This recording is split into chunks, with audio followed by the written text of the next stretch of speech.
하나님 말씀 보시겠습니다. 하나님 말씀은 마태복음 19장 16절에서 22절까지 말씀입니다. 마태복음 19장 16절에서 22절까지 말씀입니다. 봉독해 드리겠습니다.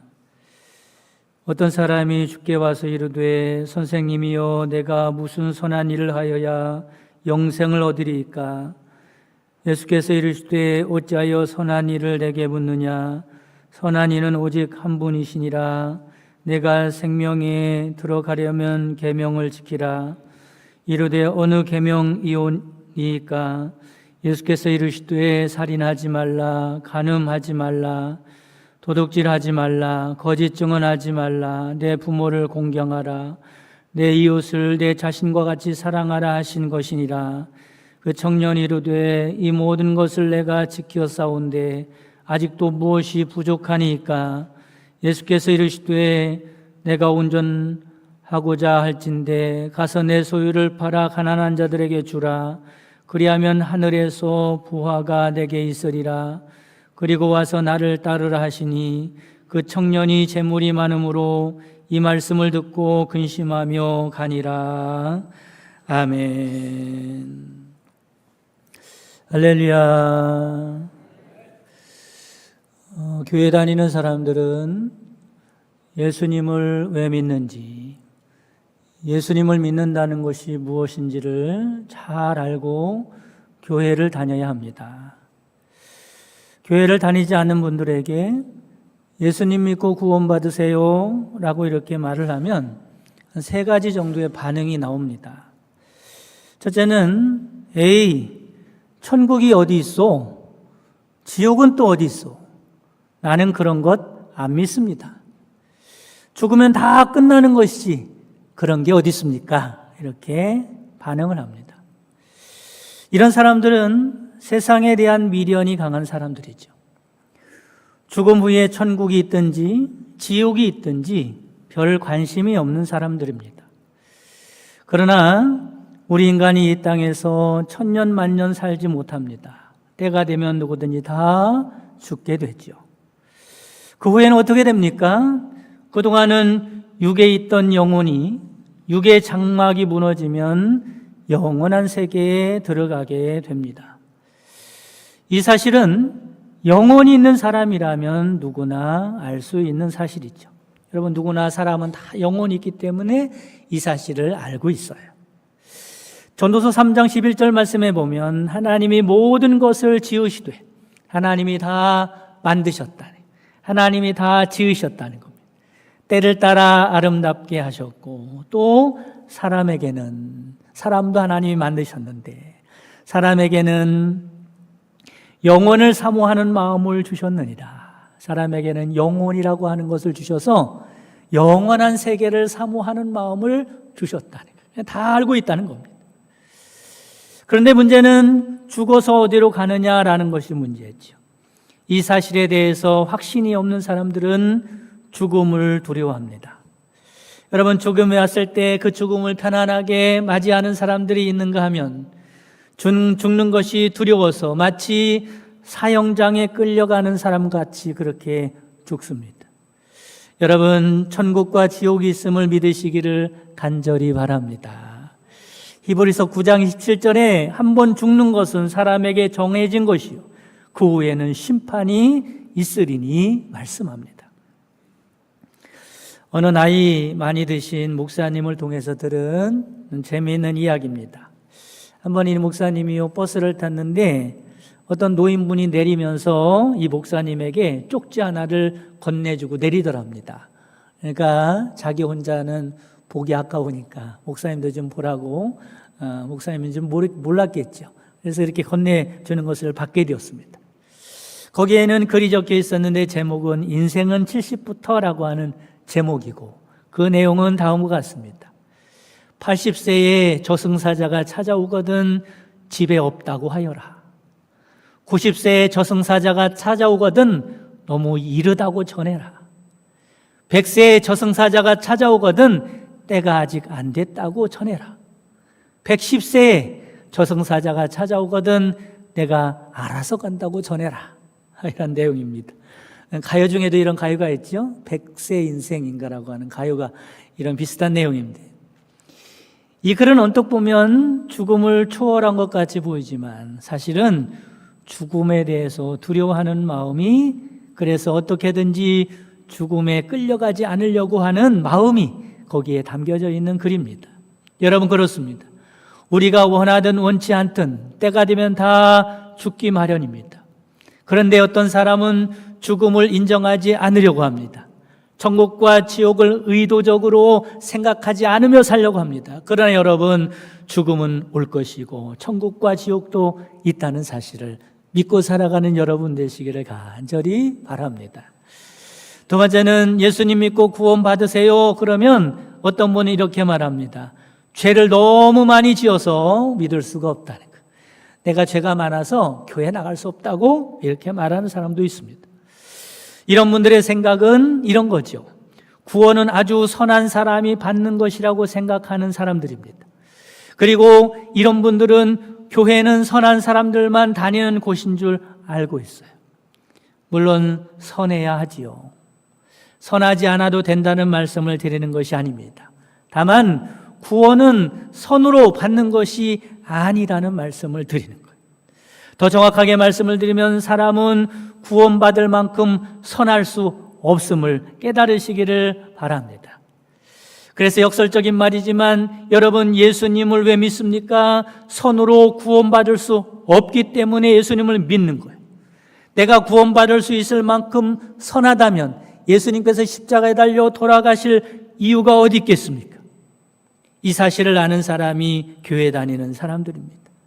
그래서 사실 교회는 선한 사람들이 모인 곳이라고 하기보다는 자기가 죄인이기 때문에 구원받을 수 없다는 사실을 아는 사람들이 모인 곳이 교회입니다. 그런데 로마서 3장 10절에 뭐라고 말씀합니까? 이 세상에는 의인은 하나도 없다고 말씀합니다. 누구든지 다 죄인이라고 말씀하죠. 그러니까 교회 밖에 있는 사람들은 죄인이 아닌 사람들이 아니라 죄의 문제를 해결받을 방법을 모르고 살아가는 사람들이 교회 밖에 있는 사람들입니다. 교회 문제를 해결받는 방법이 무엇입니까? 바로 예수님을 믿는 방법밖에 없음을 깨달으시기를 바랍니다.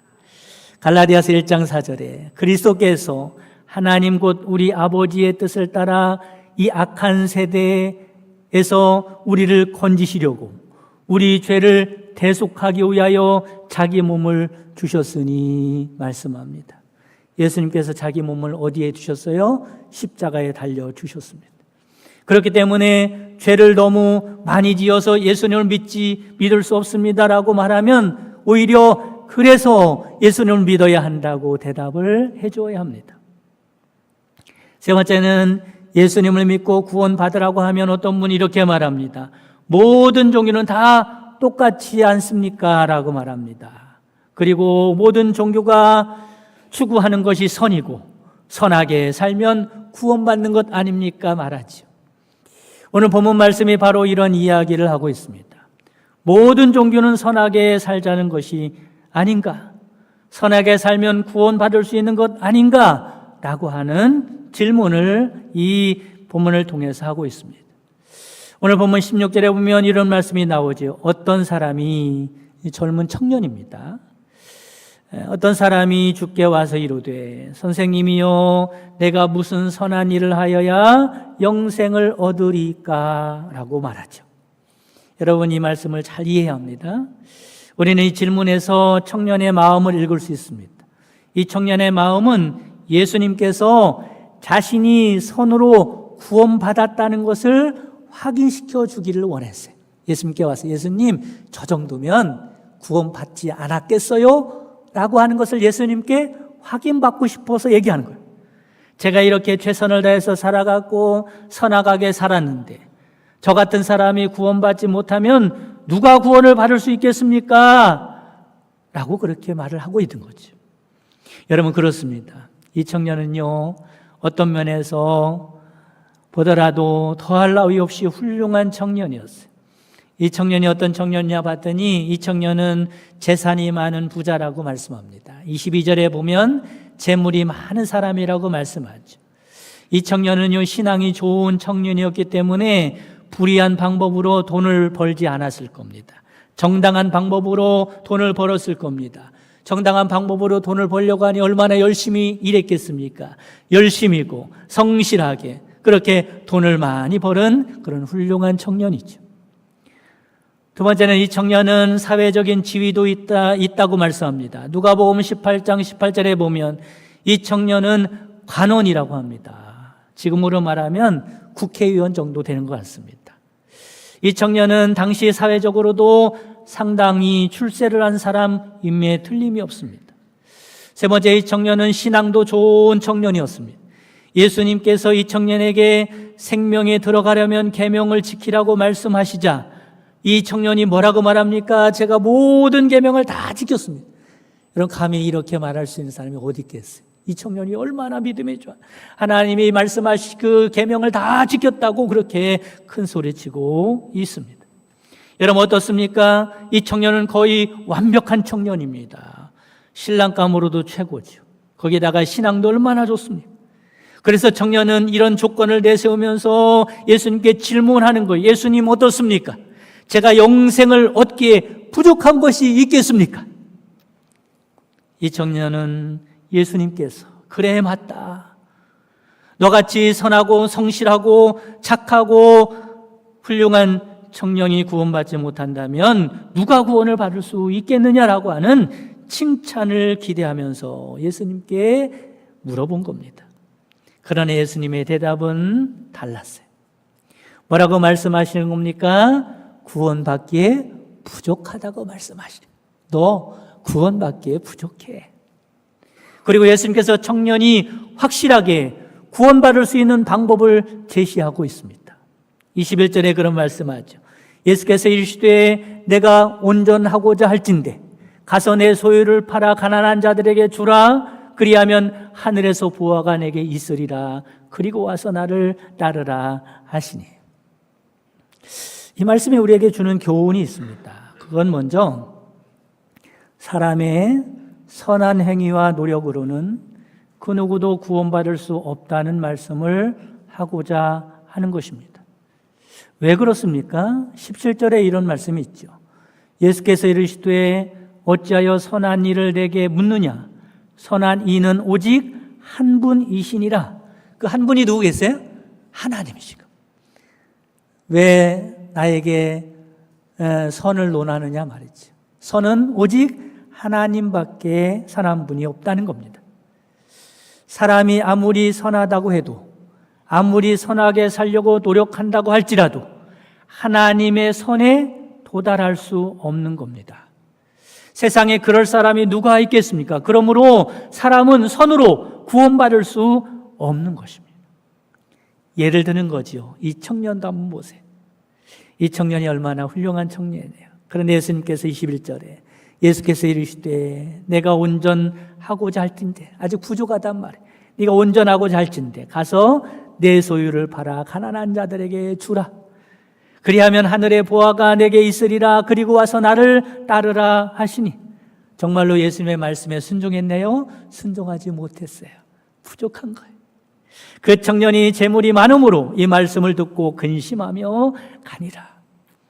이 말씀을 통해서 이 청년이 선으로 구원받기는 아직 부족하다는 것이 드러내 주는 말씀입니다. 여러분, 이 청년뿐이겠습니까? 그 누구도 선으로 구원받을 수 없다는 말씀을 하고 있는 겁니다. 그러면 어떻게 영생을 얻을 수 있을까? 어떻게 구원받을 수 있을까? 첫째로는 예수님을 믿어야 영생을 얻을 수 있음을 믿으시기를 바랍니다. 앞에서 말씀드렸듯이 선하게 살려고 살아서 구원받는 게 아니라 선하게 살아야 구원받을 수 있지만 구원받을 수 있는 사람은 아무도 없다는 거죠. 선하게 살아서 구원받는 것이 아니라 모든 죄를 용서받아야 구원받을 수 있는 줄 믿으시기를 바랍니다. 그럼 어떻게 죄를 용서받나? 예수님의 십자가 사건을 믿음으로 죄 용서받을 수 있는 것입니다. 인간 스스로가 죄의 문제를 해결할 수 없음을 아시고 예수님께서 우리를 구원하시려고 십자가에 달려 돌아가신 것입니다. 예수님께서 왜 십자가에 달려 돌아가셨습니까? 예수님 자신의 죄 때문입니까? 아닙니다. 우리의 죄를 대신해서 짊어지시고 십자가를 지심으로 우리의 죄를 대속해 주신 것입니다. 우리의 죄의 문제를 해결할 방법은 이 방법밖에 없기 때문에 예수님께서 십자가를 지신 것입니다. 우리는 이 사실을 믿기만 하면 죄 사함 받고 구원 받을 수 있는 줄 믿으시기를 바랍니다. 요한일서 2장 1절에서 2절 말씀에 보면 나의 자녀들아 내가 이것을 너희에게 쓰면 너희로 죄를 범하지 않게 하려 함이라. 선하게 살아야 마땅하지. 그렇게 살아야 한다는 거예요. 그러나 그래도 죄를 범할 수밖에 없는 우리들이다라는 거예요. 그래서 만일 누가 죄를 범하여도 아버지 앞에서 우리에게 대언자가 있으니 곧 의로우신 예수 그리스도시라. 그는 우리 죄를 위한 화목제물이니 우리만 위할 뿐 아니요 온 세상의 죄를 위하심이라. 여러분, 예수님의 공로로, 예수님을 믿음으로 죄 용서받고 구원받을 수 있음을 믿으시기를 바랍니다. 두 번째, 예수님을 믿는다는 것은 예수님을 주인으로 영접한다는 말입니다. 예수님을 누구로 영접한다고요? 예수님을 주인으로 영접한다는. 그러니까 예수님을 믿는다는 말은 내가 예수님을 주인으로 삼고 살아가는 사람이구나 라고 하는 거죠. 예수님을 믿는다는 말 안에는 내가 내 죄를 사하시기 위하여 십자가를 지신 예수님을 믿는다는 말인 동시에 예수님을 주인으로 영접했다는 말입니다. 그래서 사도 바울은 구원받은 상태에 대해서 이렇게 말씀합니다. 갈라디아서 2장 20절 말씀에 보면 내가 그리스도와 함께 십자가에 못 박혔나니 그런즉 이제는 내가 사는 것이 아니요 주인이 바뀌었단 말이에요. 이제 내가 그동안은 주인이 되어서 살았지만 이제는 내가 사는 것이 아니요 오직 내 안에 그리스도께서 사시는 것이라. 할렐루야. 그게 구원받은 상태라는 거예요. 그런데 문제가 무엇입니까? 예수님을 믿는다고 하면서도 여전히 인생의 주인이 예수님이 아니라는 사실입니다. 여전히 예수를 믿는다고 하면서도 내 자신이 내 인생의 주인일 수도 있고 세상의 그 어떤 것이 주인일 수도 있는 것입니다. 오늘 본문에 나오는 청년이 바로 그랬지요. 이 청년의 인생의 주인이 누구입니까? 이 청년의 인생의 주인은 하나님이어야 하는데 하나님이 아니라 이 인생의 주인은 재물이었습니다. 그래서 예수님께서 내가 온전하고자 할진대 가서 내 소유를 팔아 가난한 자들에게 주라. 그리고 와서 나를 따르라고 말씀하시는 거예요. 이 말씀을 오해하면 안 됩니다. 이 말씀을 이렇게 해석하면 안 돼요. 예수님을 믿으려면 모든 소유를 가난한 자들에게 다 나눠주고 그렇게 착한 일을 해야 예수님을 믿을 수 있다. 이런 말씀을 하는 게 아니에요. 이 말씀은 이 본문에 나오는 청년에게 해당되는 말씀이에요. 왜냐하면 이 청년의 주인이 재물이기 때문에 이렇게 말씀하신 거예요. 여러분 정말로 어떻습니까? 이 청년이 예수님을 따랐나요? 그렇게 하지 못했습니다. 이 청년이 재물이 많음으로 이 말씀을 듣고 근심하여 가니라. 이 청년의 주인이 누군지가 드러나는 찰나입니다. 이 청년의 주인은 하나님이 아니라 재물이라는 사실이 드러나는 순간입니다. 여러분 사람마다 주인이 있어요. 어떤 사람은 내 자신이 주인일 수도 있고 어떤 사람이 이 청년과 같이 재물이 주인일 수도 있고 어떤 사람은 지식이 주인일 수도 있고 어떤 사람은 자녀들이 주인일 수도 있습니다. 예수님이 지금 이것을 말씀하고 계시는 거예요. 이 청년이 비록 어릴 때부터 율법을 잘 지켰고 신앙생활을 잘 했다고 할지라도 그 내면에는 아직도 물질이 주인이기 때문에 구원받은 것이 아니라고 말씀하고 있는 것입니다. 아직도 부족하다는 거예요. 여러분, 우리가 신앙생활 하다 보면 11조라고 하는 것을 하게 됩니다. 11조가 뭡니까? 11조는 이런 거죠. 수입을 10개 했다고 생각해 보시기 바랍니다. 이번에 수입을 했는데 10개 수입을 했어요. 근데 그 중에 하나를 구별하여 주님께 드리는 것이 11조입니다. 11조를 드린다라고 하는 게 중요한 게 아니라 거기에 담겨있는 의미가 더 중요하겠죠. 11조를 드리는 의미가 무엇일까? 그것은 이런 겁니다. 10개를 주신 분이 하나님이라는 사실을 고백하는 신앙이 거기에 들어있는 겁니다. 하나님, 제가 10개를 수입했는데 이 10개를 주신 분이 하나님이 주신 겁니다. 원래는 하나님 것입니다 라고 고백하는 신앙이 그 안에 들어있는 거예요. 이거 맞습니까? 틀립니까? 네, 맞죠. 내가 10개를 수입하기 위해서 하나님이 생명도 주셨지요. 하나님이 건강도 주셨지요. 하나님이 재능도 주셨지요. 하나에서 10까지 하나님이 주시지 않은 게 하나도 없는 거예요. 그러니 그 수입도요, 하나님 것입니다. 그 고백으로 11조를 드리는 거죠. 그러니까 가만히 생각을 해보면 11조를 드리는 신앙 고백 안에 이런 고백이 들어있는 겁니다. 하나님이 내 인생의 주인이십니다 라고 하는 고백이 그 안에 들어있는 거예요. 하나님, 저의 생명도 주님 것이지요. 저에게 주신 능력도 주님 것이지요. 저에게 주신 힘과 건강도 주님 것이죠. 하나님으로부터 다 온 것입니다. 저의 모든 것이 다 주인이 하나님 것입니다 라고 고백하는 신앙의 고백이 11조 안에 들어있는 거예요. 얼마나 귀한 신앙의 고백입니까? 하나님은 우리가 물질을 소유하고 있으면 하나님을 주인으로 섬기지 못한다, 소유가 많으면 영생을 얻지 못한다고 말씀하시는 분이 아닙니다. 오히려 하나님은 우리가 부유하면서 잘 살기를 원하십니다. 여러분, 많은 재물을 가지고 하나님을 주인으로 섬기면 얼마나 더 좋겠습니까? 높은 지위와 권세를 가지고 하나님을 주인으로 섬기면 얼마나 더 잘 섬길 수 있겠습니까? 그런 것이 문제가 아니라 문제는 주인이 바뀌면 문제가 되는 것입니다. 여러분, 그렇습니다. 우리의 싸움은 무엇을 주인으로 삼고 사느냐라는 싸움입니다. 여러분, 이 싸움에서 승리하고 살아가는 여러분 되시기를 간절히 바랍니다. 성경은 인류의 시작부터 지금까지 이 싸움을 하고 있다고 가르쳐주고 있습니다. 이 싸움에서 기필코 이겨야 한다고 말씀하고 있습니다. 에덴 동산에서 행복하게 살던 최초의 사람 아담이 이 싸움에서 졌기 때문에 에덴 동산에서 쫓겨나게 됩니다. 아담은 선악과를 보면서 늘 기억해야 할 것이 있었습니다. 자기 자신의 주인은 하나님이라는 사실을 잊지 말아야 했었습니다. 그런데 마귀가 뭐라고 유혹합니까? 너희가 그것을 먹는 날에는 너희 눈이 밝아져 하나님과 같이 되어 선악을 알 줄 하나님이 아심이니라. 이런 말이죠. 선악과를 따먹으면 이제부터는 네가 하나님이 되는 거야. 네가 인생의 주인이 되는 거야 라고 말을 하는 거죠. 아담과 하와는 이 게임에 넘어가서 그만 선악과를 따먹고 맙니다. 이스라엘의 수많은 왕들도 자신이 왕이 되더니 진짜 왕이신 하나님을 잊어버리게 됩니다. 성경은 이런 왕들을 악한 왕이라고 말씀하고 있습니다. 이스라엘 백성들도 하나님을 주인으로 섬기지 아니하고 다른 것을 주인으로 섬기다가 멸망했습니다. 성경은 이것을 우상 숭배라고 말씀하고 있습니다.